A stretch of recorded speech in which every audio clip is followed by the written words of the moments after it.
Hello friends, I am sharing my baby Amayra's food journey. ये video तब का है जब अमायरा 6 महीने और 7 दिन की थी। डे 7 पर मैंने उसे एक ही मील दिया जैसे पहले दिनों में देती आ रही हूँ। अराउंड 11:30 मॉर्निंग में मैंने उसे दिया। मॉर्निंग टाइम बेस्ट होता है न्यू फूड इंट्रोड्यूस करने के लिए, क्योंकि अगर बेबी को कोई भी रिएक्शन या डाइजेशन इशू हो तो दिन भर ऑब्जर्व करना इजी रहता है। तो मैंने उसको आज स्वीट पोटैटो प्यूरी खिलाया, यानी कि शकरकंदी की प्यूरी। स्वीट पोटैटो मैंने क्यों चूज़ किया वो मैं अब आपको बताती हूँ। स्वीट पोटैटो नेचुरली स्वीट और क्रीमी होता है, इसीलिए बेबी के लिए टेस्ट एक्सेप्ट करना इजी होता है। ये एक सुपर फूड फॉर बेबीज़ है, क्योंकि इसमें fibre, vitamin A, vitamin C और पोटेशियम होता है, जो डाइजेशन, इम्यूनिटी और ग्रोथ के लिए बहुत ज़्यादा फ़ायदेमंद होता है। इसका सॉफ्ट और स्मूथ टेक्सचर बेबीज़ के लिए परफेक्ट होता है as a first vegetable introduce करने के। अब मैं आपको बताती हूँ कि मैंने स्वीट पोटैटो प्यूरी कैसे बनाया। एक छोटा सा स्वीट पोटैटो ले लिया, जिसको मैंने बहुत ही अच्छे तरीके से वॉश कर लिया। वॉश करने के बाद में मैंने इसका थोड़ा सा हिस्सा लिया, क्योंकि स्टार्टिंग के अंदर बेबी को हम पूरा स्वीट पोटैटो नहीं खिला सकते हैं। मैंने इसका एकदम थोड़ा सा हिस्सा लिया और फिर उसे अच्छे से वॉश कर लिया। उसको मैंने पील किया, उसका ऊपर का छिलका उतार दिया और उसके बाद में उसको कट करके थोड़ा सा पानी डाल के प्रेशर कुकर में 2 से 3 व्हिसल मैंने लगवा ली। उसके बाद में मैंने उसको अच्छे से मैश कर लिया। अब जो मैश है वो मैंने तो ग्राइंडर में किया, क्योंकि मुझे स्मूथ प्यूरी बनानी थी। अगर आप चाहो तो आप उसको फ़ॉर्क से मैश कर सकते हो या फिर मैशर से भी मैश कर सकते हो। अब जब मैंने उसको ग्राइंडर में मैश किया तो मैंने उसके अंदर थोड़ा-सा वाटर डाला। ये जो मैंने पानी डाला है, ये बॉयल किया हुआ पानी है, जो मैं बेबी को पिलाती भी हूँ बॉयल करके, ठंडा करके जो होता है। वही पानी मैंने इसके अंदर ऐड किया। कुछ काफ़ी सारे लोग इसमें ब्रेस्ट मिल्क ऐड करते हैं, लेकिन मैं ब्रेस्ट मिल्क इस पॉइंट पे ऐड नहीं करूँगी, क्योंकि ब्रेस्ट मिल्क तो ऑलरेडी बेबी ले ही रहा है, तो कोई पॉइंट नहीं है अभी उसको बासी ब्रेस्ट मिल्क देने का। तो मैं ये मिक्स मैच बाद में करूँगी, लेटर करूँगी, लेकिन अभी नहीं करूँगी। अभी सिर्फ़ और सिर्फ़ स्वीट पोटैटो खिलाऊँगी, ताकि मुझे पता चले कि इंडिपेंडेंटली फूड जो मैं खिला रही हूँ उससे बेबी को कुछ रिएक्शन तो नहीं है। उसके बाद में हमको एकदम सिंपल और स्मूथ प्यूरी तैयार करनी है। बेसिकली उसका टेक्सचर ऐसा होना चाहिए। अमायरा ने प्यूरी को बहुत ही पीसफुली खाया। स्वीट टेस्ट होने की वजह से उसने इसको एंजॉय किया और उसका टमी भी काफ़ी कंफर्टेबल रहा, कोई भी मुझे इशू नहीं लगा। उसके अलावा जैसे अमायरा को के साथ में ये एक अच्छी चीज़ है कि एट लीस्ट वो अपना मुंह खोलती है और च्यूइंग भी करती है, वो प्यूरीज को भी च्यूइंग करती है, तो मुझे ये चीज़ देख के काफ़ी ज़्यादा सेटिस्फेक्शन होता है। और रेस्ट ऑफ द डे जैसे पहले डेज़ में मैं उसको हर 2 से ढाई घंटे के अंदर ब्रेस्ट मिल्क देती हूँ, तो आज भी मैंने वही किया। ब्रेस्ट मिल्क अभी भी उसके मेन न्यूट्रिशन सोर्स है, सॉलिड्स तो सिर्फ मैंने टेस्ट और एक्सपीरियंस के लिए स्टार्ट किया है। और मेरा ये बहुत ज़्यादा श्योर है कि मैं अमायरा को हर तरह का फूड इंट्रोड्यूस करूँ, ताकि धीरे-धीरे उसको एक हेल्दी मील खाने की आदत हो जब वो 1 साल की हो जाए। अमायरा के कज़न दादा-दादी, उनके फ्रेंड्स एंड उसके एक और दादाजी हमारे घर पे आए हैं। तो अमायरा तो बहुत ही ज़्यादा एक्साइटेड है कि उसके इतने सारे लोग घर पे आए हैं। और आज के व्लॉग में हम आपको पूरी लंच की प्रिपरेशन दिखाएँगे कि हम लोगों ने क्या-क्या शाही खाना एकदम बनाया था। तो सबसे पहले तो हमने अमायरा को थोड़ा सेटल डाउन किया, एक गुब्बारा उसके पैर में डाला और उसको थोड़ा-सा रॉकर के अंदर झुलाने की कोशिश की, उसको थोड़ा-सा विचलित किया, ताकि हम अपनी कुकिंग स्टार्ट कर सकें, लंच की प्रिपरेशंस कर सकें। तो ब्रेकफ़ास्ट तो ऑलरेडी बन चुका था, ब्रेकफ़ास्ट हम लोग करवा चुके हैं, मैं वीडियो नहीं ले पाई, आपको जस्ट बता देती हूँ। ब्रेकफ़ास्ट के अंदर चाय थी, उसके अलावा पनीर के पराठे थे, उसके अलावा पोहा था और सैंडविच थे। तो अभी मैं तैयारी करूँगी सबसे पहले लंच की। तो लंच का मेन्यू है, सबसे पहले तो भरवा टमाटर, तो भरवा टमाटर और आलू प्याज की सब्जी है, उसके अलावा मटर पनीर की सब्जी है, उसके अलावा पुलाव है और गरम-गरम फुलके, पापड़, सलाद, रायता, ये सारा कुछ आज हम लंच के अंदर बनाएँगे। सब फटाफट बन जाएगा, मैं आपको पूरा दिखाती हूँ, सब बहुत ही ज़्यादा टेस्टी बनेगा। तो मैंने सोचा कि पहले उनको ये मोठ की चाट सर्व कर देती हूँ, तो ये मोठ और शकरकंदी की चाट मैंने बनाई थी और वो पहले मैं सबको दे आई खाने के लिए। उसके बाद में जब सुबह पनीर पराठे के लिए पनीर फाड़ा था ना, तभी पनीर और आलू को मिला के ये भरवा टमाटर का अंदर का मसाला हम लोगों ने रेडी कर लिया था। और अभी मैंने फटाफट भरवा टमाटर तो चढ़ा दिए। और उसके बाद में फिर अभी कुकर के अंदर हम लोग पहले जीरा राइस बनाएँगे। तो जीरा राइस जब भी हम बनाते हैं तो मेक श्योर कि घी के अंदर ही बनाएँ। उसी से उसका वो टेस्ट आता है एक ऑथेंटिक। हमें ऐसे लगता है ना कि ब इतना टेस्टी खाना कैसे है, लोगों ने क्या डाला है, लोग बताते नहीं हैं, वो सारा घी का ही कमाल होता है बेसिकली। इन दी एंड अगर आप घी डाल के कुछ बनाओगे तो उसका टेस्ट तो देखो अच्छा आएगा ही आएगा। उसके बाद में फिर आप इसके अंदर जीरा डालो, क्योंकि ये जीरा राइस है तो इसके अंदर जीरा थोड़ी ज़्यादा क्वांटिटी के अंदर डलता है। और जीरे को आप हल्का-सा भूनने दो, है ना? ऐसा नहीं है कि एकदम कच्चा जीरा डाल दिया या फिर बहुत ज़्यादा ओवर कुक आपने जीरा कर दिया, एकदम ब्लैक कर दिया। दोनों ही कंडीशन के अंदर राइस अच्छा नहीं लगता है। तो जीरा एकदम गोल्डन ब्राउन होना चाहिए, ना ही ब्लैक होना चाहिए और ना ही कच्चा रहना चाहिए। तो ये छोटी-छोटी सी चीज़ें हैं जो हम ध्यान अगर दें तो फिर सब चीज़ें टेस्टी बनती हैं।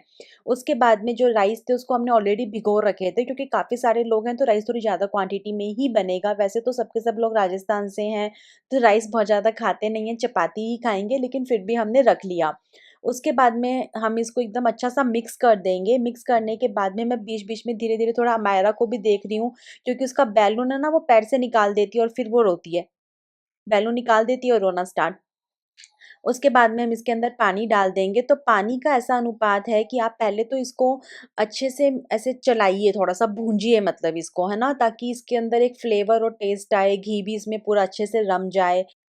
1 गिलास चावल के अंदर हमने 2 गिलास पानी डाला था। बेसिकली दुगना पानी हमें डालना होता है ताकि कि खिले-खिले चावल बने। अगर कोई गेस्ट आया है तो उसके लिए, अगर आप घर पे बना रहे हो या बच्चे के लिए बना रहे हो तब एक अलग चीज़ है। लेकिन गेस्ट वगैरह के लिए ये ज़रूरी है कि चावल खिले-खिले बने, वरना अच्छे नहीं लगते हैं। फिर उसके बाद में आप इसके अंदर नमक डाल दो। कुछ लोग इसके अंदर वो मसाला डालते हैं, गरम मसाला, तो वो एक ऑप्शनल है कि अगर आप उनके घरों में खाते हैं तो फिर आप डालिए, अदरवाइज़ आप रहने दे सकते हैं, स्किप कर दीजिए। अमायरा का बीच-बीच में पूरा योगदान है कि देखो उसका बैलून बाहर चला गया, तो मैं इसको इसको बार-बार बैलून ला के देती हूँ बीच-बीच में। और अभी अमायरा थोड़ी-सी क्रैंकी हो रही है। मुझे ऐसा समझ में आ रहा है कि उसको अभी फ़ीडिंग चाहिए। अभी तो अमायरा प्रॉपर ब्रेस्ट फ़ीड पे ही है ना, तो उसको थोड़ा-थोड़ी देर में फ़ीडिंग चाहिए होता है। तो मैं अब क्या करूँगी कि दीदी यहाँ पे चावल को बनाएँगी, पूरी प्रिपरेशंस करेंगी, तब तक मैं जाके इसको एक बार फ़ीड करा के सुला कर आती हूँ। अगर ये सो जाएगी तो अच्छा है, अगर ये नहीं सोएगी तो भी फिर मैं इसको अपने साथ वापस लेके आऊँगी। तो मायरा तो ब्रेस्ट फीड लेते-लेते ही सो गई। उसके बाद में किचन के अंदर आलू प्याज की सब्ज़ी तब तक दीदी ने चढ़ा दिया था और चारों ही गैस चल रही है। इस पे टमाटर धीरे-धीरे पक रहे हैं, उस पे चावल बन रहे हैं, यहाँ पे दूध बॉईल हो रहा है। आलू प्याज की सब्ज़ी या कोई भी ड्राई सब्ज़ी है, वो कैसे खिली-खिली बने, वो मैं आपको बताती हूँ। हमारी सब्ज़ी एकदम परफेक्टली खिली-खिली बनी है। वरना क्या होता है, ऐसे गाठियाँ सी नहीं बन जाती सब्ज़ियाँ सारी मिक्स हो गई, ओवर कुक हो गई, तो सर्व करने में बिल्कुल भी अच्छी नहीं लगती है। तो जैसे अगर आपको कोई मेहमान आ रहे हैं, आपको आलू गोभी बनाना है, आलू बीन्स बनाना है, मिक्स वेज बनानी है, आलू प्याज़ बनानी है, कुछ भी आपको बनाना है, तो एक बड़ी-सी कढ़ाई ले लो, जैसे कि हमने यहाँ पे लोहे की कढ़ाई ले ली, ठीक है? उसके बाद में फिर आप उसके अंदर सरसों का तेल डालो, जीरा डालो, ठीक है? उसके बाद में हरी मिर्ची, अदरक, सब्ज़ी डाल दो। सब्ज़ी डालने के बाद में आप उसके अंदर सारे मसाले डाल दो, जो भी आप डालते हो, नमक और हल्दी, ठीक है? ये सब कुछ आप डाल दो। उसके बाद में धनिया पाउडर डालो, थोड़ा-सा गरम मसाला, सब कुछ आप एक साथ डाल दो। फिर आप क्या, इसको ढकना नहीं है। इसको पहले तो आप थोड़ा-सा गैस को तेज़ रखो, उसको थोड़ा-सा भूँज लो। उसके बाद में आप गैस को मीडियम रख लो या फिर कम रख लो, जैसे भी आपको सुविधा है, और बीच-बीच में उसको चलाते रहो, लेकिन उसको कवर नहीं करना है। तो उसके बाद में देखो सब्ज़ी ऐसे बनती है, एकदम खिली-खिली, इतनी मस्त सब्ज़ी लग रही थी। आलू गोभी भी हम लोग इसी टाइम में बनाते हैं जब कोई आता है। ऐसा भी नहीं है कि तेल कोई बहुत ओवर डलता है, लेकिन हाँ, अगर आप एकदम ही ऐसे डाइट कॉन्शियस हो, एकदम ही 1 चम्मच तेल डाल रहे हो, तो देखो आए-गए में तो वो पॉसिबल नहीं है, उसमें तो आपको थोड़ा-सा लुकिंग पे ध्यान देना ही पड़ता है। तो फिर अगर कोई भी आपके घर में गेस्ट आ रहे हैं, तब आप इस तरह से आलू, प्याज़ या कोई भी ड्राई सब्ज़ी बनाओगे, तो वो भी बोलेंगे कि वाओ यार! आपने कैसे बनाई है इतनी टेस्टी सब्ज़ी। और जो इसके दादा-दादी आए थे हमारे, कि उन सबको भी बहुत ही अच्छी लगी थी। उसके बाद में हम गरम मसाला इन दोनों सब्जियों के ऊपर थोड़ा-सा स्प्रिंकल कर लेंगे। इधर हमारे जीरा राइस भी बन गए हैं, उनको एक बार मिला देंगे ताकि जो जीरा है वो ऊपर की साइड में ना बैठे। देखो चावल भी कैसे खिले-खिले बने हैं, एकदम अनुपात हमारा सही रहा है सब चीज़ों का। अब हम तैयारी कर रहे हैं हमारे मटर पनीर की। तो जो हमने टमाटर की भरमा सब्ज़ी बनाई थी, उसके अंदर का जो मसाला निकला था ना, ये वो हमने यूज़ कर लेंगे। और यहाँ पे ये हमारी आलू प्याज की सब्ज़ी तो ऑलमोस्ट बन के रेडी हो गई है। और अभी मैं थोड़ा-सा कर्ड वर्ड रायते के लिए निकालूँगी और फिर उसका मैं रायता वग़ैरह बनाऊँगी और इतने में मटर पनीर की जो सब्ज़ी है उसको हम छौंकेंगे। मटर पनीर की सब्ज़ी का भी हिसाब है कि वो घी में ही अच्छी लगती है, तो पहले थोड़ा-सा हमने घी डाल दिया, देसी घी, उसके बाद में हमने उसके अंदर जीरा भूनने के लिए छोड़ दिया। जब जीरा अच्छे से गोल्डन ब्राउन हो जाएगा, तब हम उसके अंदर वो टमाटर वाली प्यूरी डाल देंगे, जो मैंने आपको वहाँ पे दिखाए थे ना टमाटर, उसके अलावा भी हमने और टमाटर लिए थे। उसके अलावा हम लोगों ने 4 बड़े-बड़े टमाटर लिए थे और अदरक, हरी मिर्ची हमने उसमें डाला था। प्याज़, लहसुन हम लोग नहीं खाते हैं जनरली, तो फिर वो हमने नहीं डाला था। अब हम इस मसाले को अच्छे से भूनेंगे, अच्छे से मतलब बहुत ही अच्छे से भूनना है, जब तक कि ये घी छोड़ ना दे तब तक। यही इसकी ट्रिक होती है। बीच-बीच में मैं एप्पल खा रही हूँ क्योंकि ब्रेस्ट फीड करते हैं तो बहुत भूख लग जाती है। 5-7 मिनट तो हमने उसको खाली भूना, अब हम मसाले डाल के फिर उसको भूनेंगे, तो हम 2 तरह की लाल मिर्च डालते हैं, एक तो जो कलर वाली होती है, वो डालते हैं और एक नॉर्मल जो लाल मिर्च आती है, वो डालते हैं। फिर हमने इसके अंदर नमक डाल दिया, उसके बाद में हल्दी डालेंगे, हल्दी डालने के बाद में थोड़ा-सा धनिया पाउडर डालेंगे। फिर इसको एकदम बढ़िया से मिक्स कर लेंगे, थोड़ा-सा मसाले को भूंज लेंगे ताकि जो हल्दी वगैरह है वो कच्ची ना रह जाए। और पता है इसके अंदर धनिया पत्ती की जगह अगर आप कस्तूरी मेथी डालोगे ना तो क्या इसका फ्लेवर आएगा और क्या ही इसकी खुशबू आएगी।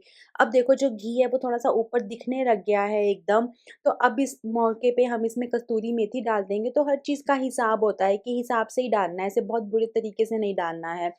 उसके बाद में फिर इस मसाले को हम अच्छे से भून लेंगे। पनीर भी हमने घर पे ही निकाला है, घर का पनीर ही ख यूज़ करती हूँ मैं मोस्टली एंड मोस्टली। उसके बाद में फिर इसके अंदर जो टमाटर थे उसको हमने अलग से सेपरेट बॉयल किया था क्योंकि इसके अंदर डाल के जब आप बॉयल करते हो ना, तो बहुत बार ऐसा हो जाता है कि फिर वो कच्चे रह जाते हैं टमाटर, तो मज़ा नहीं आता। बस फिर उसके बाद सब लोगों ने खाना वगैरह खाया, फिर हम मामा जी, मामी जी को लेके हैदराबाद घुमाने के लिए निकल पड़े। तो सबसे पहले हम उनको माइक्रोसॉफ्ट के ऑफ़िस लेके गए, बहुत ही मज़ा आया। फिर वहाँ पे एक लक्ष्मी जी का मंदिर है, उस मंदिर के अंदर हम लोग गए और लास्ट के अंदर हम आईएसबी में गए, तो सबने बहुत ही एन्जॉय किया, बहुत ही अच्छे मोमेंट्स थे। वो सब लोग पहली बार हैदराबाद आए थे, तो उन्हें बहुत ही ज़्यादा अच्छा लगा हैदराबाद। तो आज के व्लॉग में इतना ही, उसके बाद में फिर नेक्स्ट व्लॉग के अंदर मैं मामी जी को लेके चार मीनार गई थी, वो मैं आपके साथ में शेयर करूँगी। अमायरा को भी लेके गई थी। तो ये सारी जो फ़ोटोज़ हैं ये आईएसबी और माइक्रोसॉफ्ट की हैं।